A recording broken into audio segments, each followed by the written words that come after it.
저도 말로만 듣던 이야기인 줄 알았는데 제가 알던 분이 중개사분 말만 듣고 계약을 하다가 4억을 좀 날릴 뻔한 경험이 있거든요.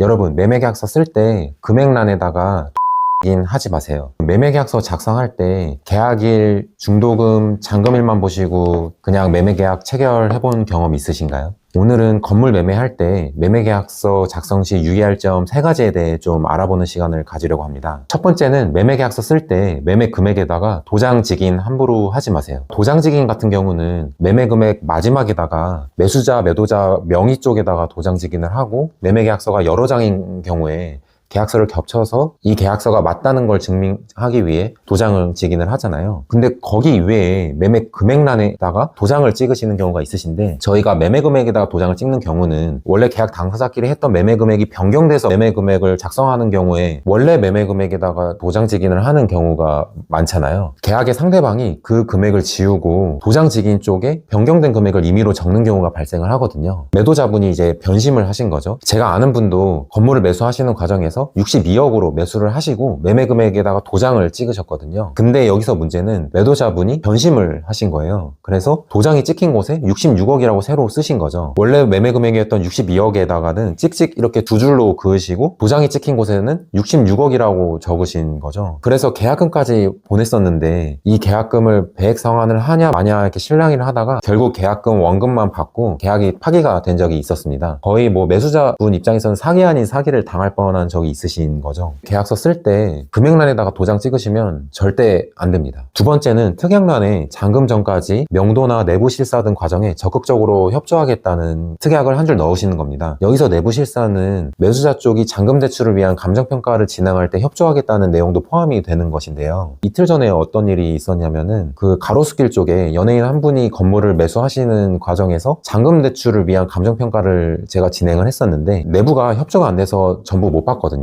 근데 이러면은 어떤 일이 생기냐면, 저희가 보통 감정평가하는 과정에서 건물은 내부에 도시가스 난방이라든지 소방설비나 스프링클러 등이 설치되어 있는지를 보고 건물에 추가적으로 반영해서 평가를 하는데, 이 부분을 못 보니까 아무래도 보수적으로 좀 평가를 할 수밖에 없게 되는 거죠. 그러면 최악의 경우 은행에서 당초 예상했던 감정가액이 안 나오고 매수자분 입장에서는 원하시던 대출 금액이 안 나오는 경우로 이어질 수가 있게 되거든요. 왜냐하면 감정평가 금액이 대출 한도를 결정하는 경우가 많기 때문에 내부 실사 과정에 적극적으로 협조하겠다는 내용을 넣어주시면 감정평가할 때뿐만 아니라 설계 실사나 명도 등의 과정에서도 조금 더 수월하게 진행을 하실 수 있을 것 같습니다. 세 번째는 밸류업 등을 위해 건물을 매입하시는 경우라면 행정적인 허가가 나지 않는 경우에 이에 대한 손해배상 책임이나 매매계약 해지까지 할 수 있다는 특약을 좀 넣어주시는 것입니다. 보통 건물을 사용할 때 실사용하려고 사용하시는 경우도 많으시지만 건물을 증축, 대수선 아니면 뭐 파사드 부분을 좀 변경을 한다든지 해서 건물의 밸류업을 통해 되팔려고 하시는 분도 계시거든요. 이런 경우에 잔금을 치렀다가 건축 허가나 증축이 나지 않는 경우, 예를 들어서 뭐 북촌의 한옥마을 같은 경우는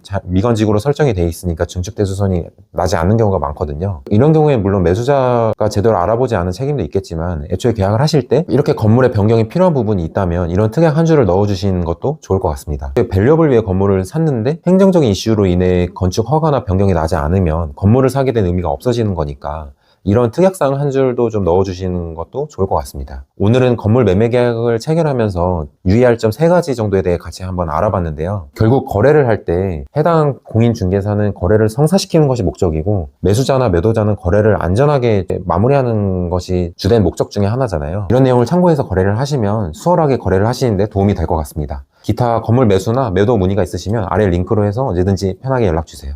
시청해주셔서 감사합니다.